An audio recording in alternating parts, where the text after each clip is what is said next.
Salut à toi. Aujourd'hui, on va explorer ensemble les 10 niveaux de richesse, du plus bas jusqu'au sommet, là où l'argent cesse d'être une source de stress et devient enfin un outil de liberté. Imagine un instant que la vie soit un jeu vidéo. Chaque niveau a ses propres règles, ses obstacles, ses pièges, et surtout, ses prises de conscience. À chaque palier, ta manière de penser, de vivre et de prendre des décisions évolue. Certains niveaux sont étouffants, d'autres offrent un peu de répit. Et tout en haut, l'argent n'est plus une contrainte, mais un levier pour choisir ta vie. Si tu veux comprendre où tu te situes aujourd'hui et surtout comment passer au niveau supérieur, reste bien jusqu'au bout. Pense aussi à t'abonner à la chaîne et à activer la cloche pour ne rien manquer des prochaines vidéos sur la liberté financière et l'indépendance. On commence maintenant, tout en bas de l'échelle. Niveau 1. La pauvreté extrême. Imagine un jeu vidéo hardcore où ta barre de vie n'est pas rouge, mais vide et où ton nom est faim. Chaque matin, ton seul objectif est tenir jusqu'au soir. Pas de sauvegarde, pas de bonus, aucune deuxième chance. C'est l'extrême pauvreté. Vivre avec moins de 3 $ par jour. Pour nous, 3 $, c'est une baguette, un paquet de chips et un ticket de métro. Pour près de 800 millions de personnes, c'est tout. Manger, se loger, se vêtir, parfois même se soigner. Si tu tombes malade, il n'y a pas de mutuelle. Si ton toit fuit, pas de plombier. C'est le mode survie activé en continu. Imagine passer des heures à marcher pour atteindre une pompe d'eau potable, pendant que d'autres se plaignent que leur livraison Uber arrive avec 10 minutes de retard. Pas de Netflix, pas de TikTok, pas de galère avec un smartphone fissuré. Ici, la technologie n'existe pas. L'accès à Internet est inexistant et le temps est littéralement consacré à chercher quoi manger avant la nuit. La modernité qu'on considère normale est ici un luxe total. Chaque jour est un combat pour survivre. Le stress est permanent, la fatigue accumulée et aucune distraction ne permet de relâcher la pression. La question clé, que se passe-t-il quand on gagne juste un peu plus? Niveau 2. La pauvreté juste au-dessus du gouffre. Tu as progressé, tu gagnes entre 3 et 6,85 $ par jour. Techniquement, tu es monté d'un niveau, mais la vie reste chaotique. Ce palier correspond à des millions de familles en Asie du Sud, dans les campagnes de l'Inde ou du Bangladesh, et même dans certains coins ruraux d'Europe de l'Est. Ici, tu vis avec presque rien, mais suffisamment pour ne pas mourir de faim demain. Le repas du soir n'est plus systématiquement un point d'interrogation, mais il reste très basique. Beaucoup de riz, quelques légumes, rarement de la viande. L'illusion de stabilité s'effondre dès qu'un obstacle survient. Une grippe de 3 jours, un emploi saisonnier qui s'arrête trop tôt, et tu replonges dans l'incertitude. Socialement, c'est comme utiliser un Nokia 3310 en 2025. Ton téléphone marche, tu peux appeler et envoyer des SMS, mais autour de toi, tout le monde vit avec des applis, des vidéos, des stories. Toi, tu restes coincé à Snake en noir et blanc.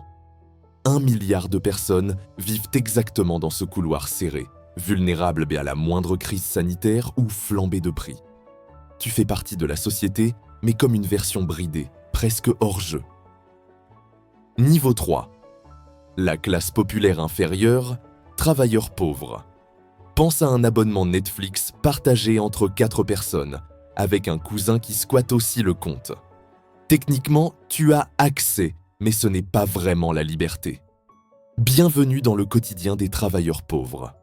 Rien n'est inaccessible, mais presque tout demande des calculs précis, des coups de chance ou des sacrifices ailleurs. Ces personnes travaillent beaucoup, mais leurs revenus restent bas. La stabilité tient sur un fil. Beaucoup occupent des postes dans la restauration, la logistique, l'entretien, ou des boulots à temps partiel qui changent au gré des saisons. Malgré tous leurs efforts, la peur est constante. Chômage, factures énergétiques qui grimpent, inflation qui avale leur budget.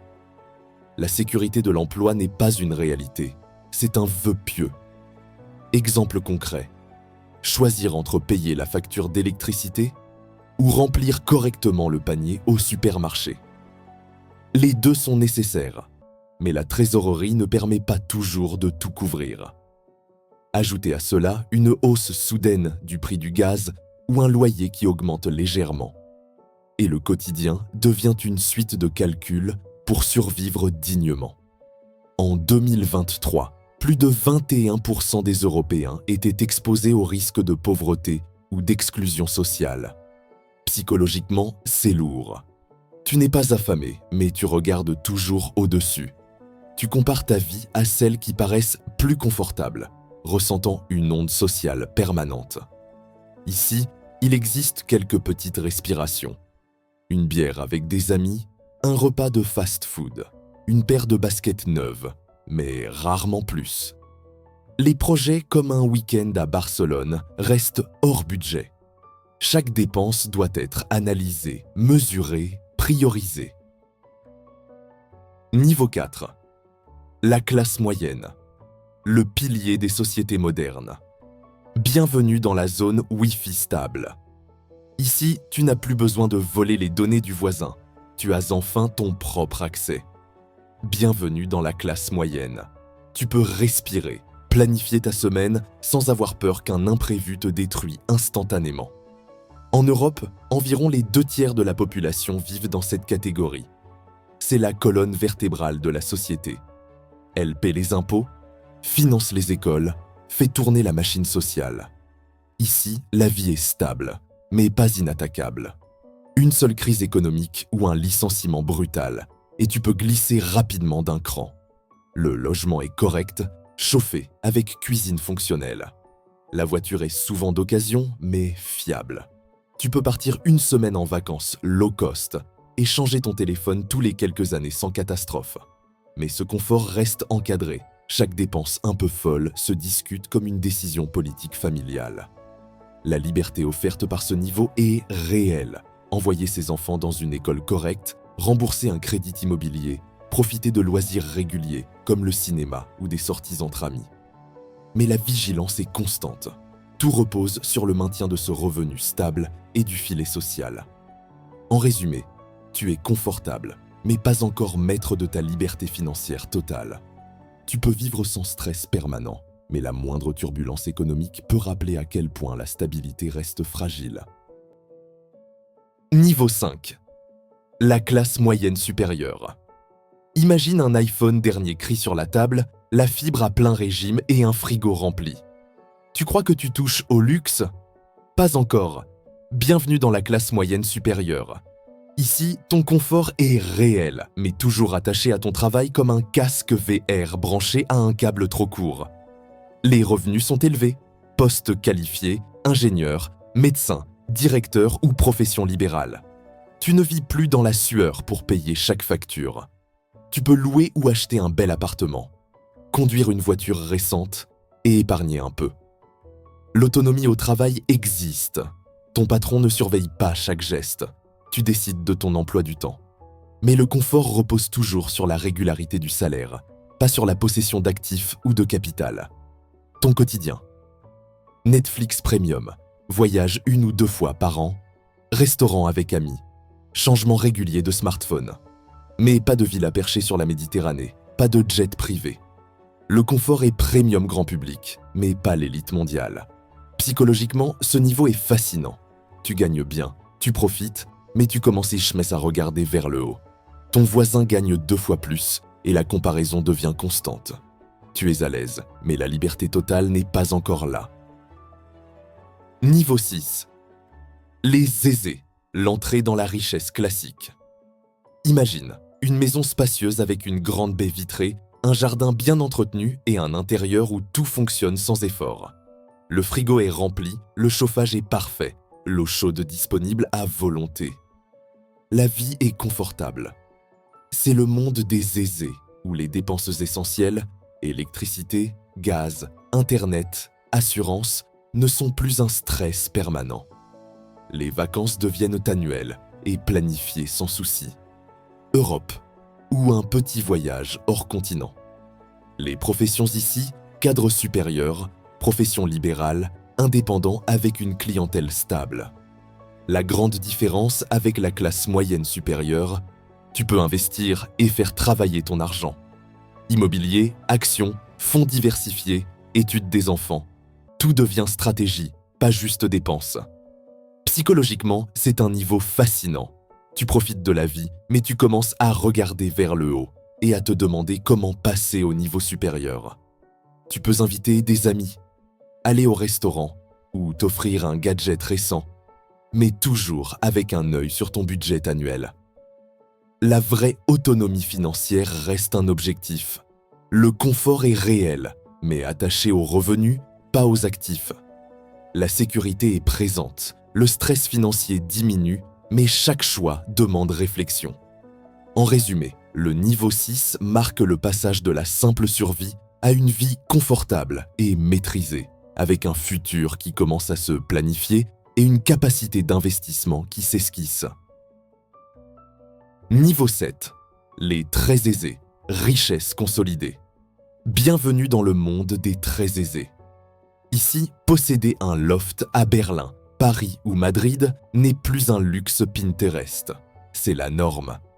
Les maisons sont spacieuses, les appartements lumineux, les jardins impeccables, et chaque détail reflète un niveau de vie élevé.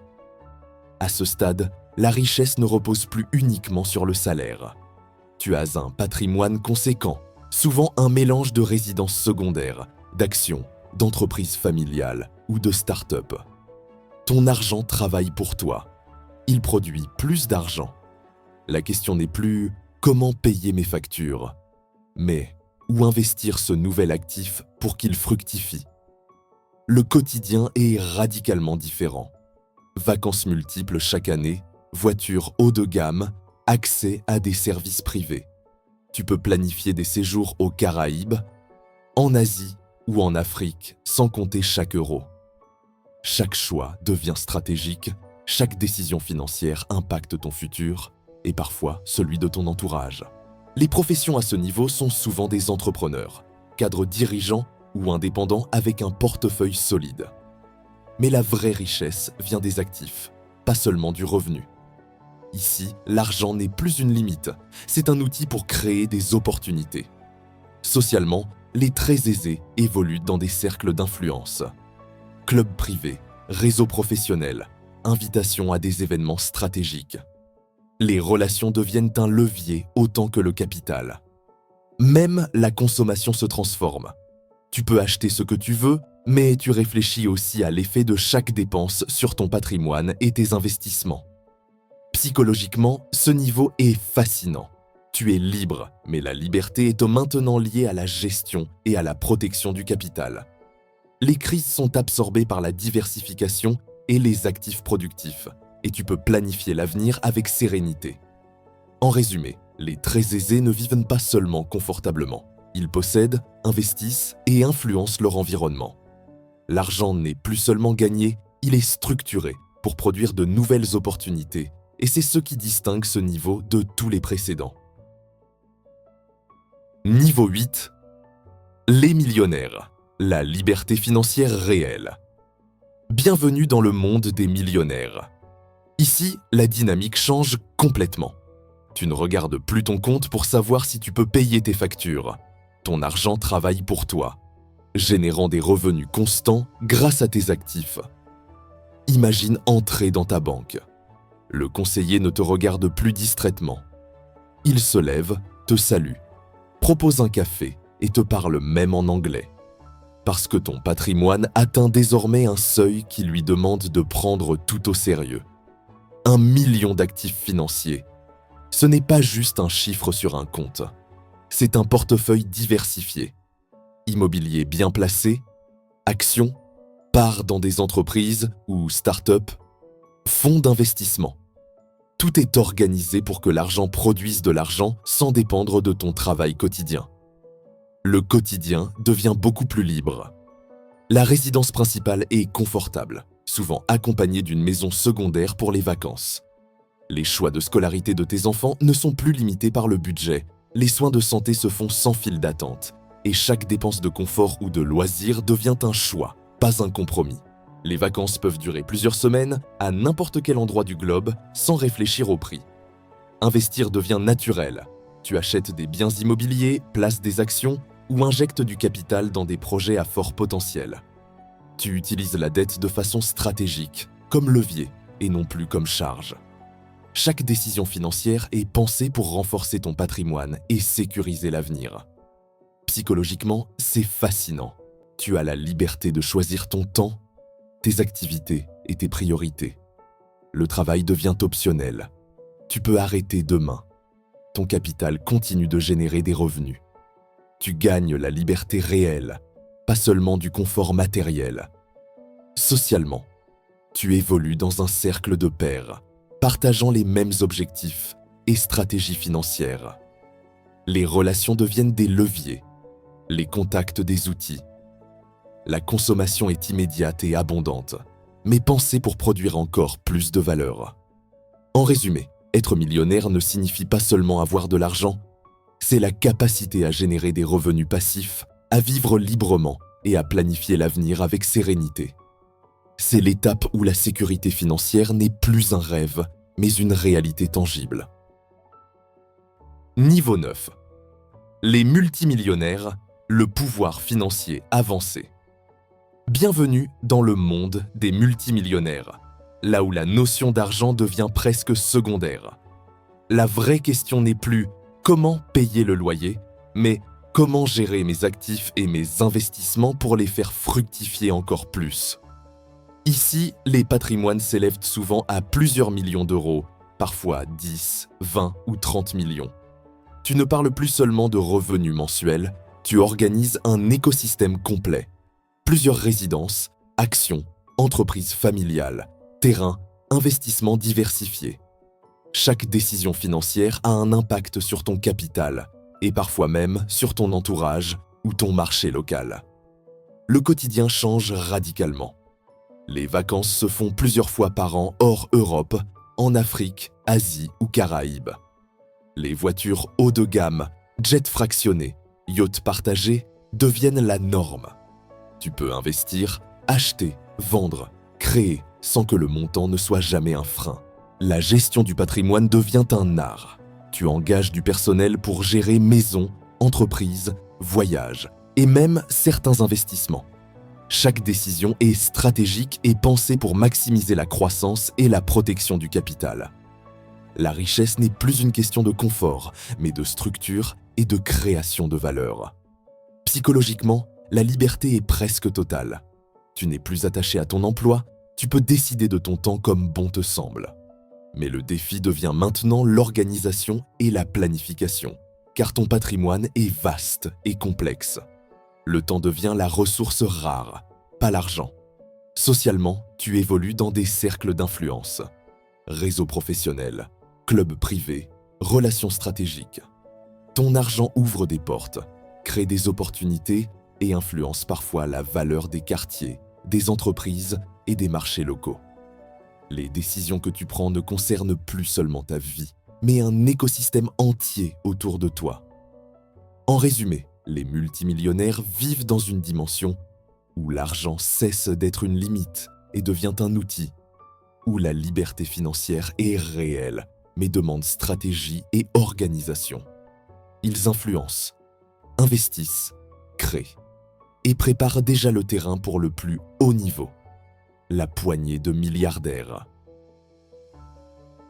Niveau 10. Les milliardaires, la liberté et le pouvoir absolu. Bienvenue dans l'univers des milliardaires, là où l'argent ne limite plus rien et où le pouvoir devient global. Ici, chaque décision peut influencer non seulement des entreprises, mais parfois des économies entières. Acheter un yacht gigantesque ou un jet privé n'est qu'une formalité, mais la vraie puissance réside dans les investissements stratégiques et la création de valeur à grande échelle. Ces fortunes concentrées dépassent souvent le PIB de certains pays. Travailler devient une option, pas une nécessité. Les revenus passifs générés par les actifs permettent de vivre confortablement sans jamais dépendre d'un emploi. Les investissements peuvent toucher l'immobilier mondial, les marchés financiers, les startups innovantes ou les technologies de pointe. Chaque décision a un impact structurel sur l'économie. le quotidien est radicalement différent. Plusieurs résidences, voyages fréquents à travers le monde, services sur mesure et accès aux meilleures institutions, soins et opportunités. Les milliardaires gèrent souvent leur patrimoine via des fondations familiales ou des structures légales pour transmettre la richesse, influencer des projets culturels ou sociaux et organiser des investissements à long terme. Psychologiquement, la liberté est totale, mais avec une responsabilité immense. Le temps devient la ressource rare. Gérer, décider, planifier et influencer prend le pas sur la simple consommation. Chaque action est pensée pour maintenir, accroître et sécuriser le capital, mais aussi pour étendre son influence. Socialement, ce niveau évolue dans un cercle où l'argent et le pouvoir se combinent. Réseaux ultra exclusifs, clubs privés, décisions stratégiques qui façonnent parfois des marchés entiers ou des tendances mondiales. Les milliardaires ne suivent pas seulement le jeu, ils en définissent les règles. En résumé, être milliardaire ne se résume pas à la consommation ou au luxe. C'est avoir le pouvoir de façonner l'environnement économique, culturel et social à l'échelle mondiale. Du pain quotidien pour certains au contrôle planétaire pour quelques-uns, l'écart est vertigineux, mais il illustre la quintessence de la liberté financière, la capacité de créer, décider et influencer sans limite financière. Voilà, tu viens de parcourir les 10 niveaux de richesse, de la pauvreté extrême au milliardaire. Chaque niveau montre une réalité différente. La survie, le confort, la stabilité, l'influence et enfin, le pouvoir absolu. Mais ce qu'il faut retenir, c'est que la richesse n'est pas seulement une question d'argent, c'est avant tout une question de maîtrise, de stratégie et de liberté. À chaque étape, il y a des choix à faire, des sacrifices à accepter et des opportunités à saisir. Tu peux commencer petit, mais chaque décision compte pour progresser vers l'autonomie financière, vers cette capacité à créer de la valeur et à vivre selon tes propres règles. Et n'oublie pas, peu importe le niveau où tu te trouves aujourd'hui, le plus important est de comprendre le jeu, apprendre les règles et jouer intelligemment. La vraie richesse, c'est de prendre le contrôle de ta vie, de ton temps et de ton avenir. Si cette vidéo t'a inspiré, abonne-toi, active la cloche pour ne rien manquer des prochaines vidéos et commence dès maintenant à planifier ton ascension vers le niveau suivant. Chaque minute compte, chaque action te rapproche de la liberté financière. Retiens bien ceci, le voyage est long, mais la destination en vaut chaque effort.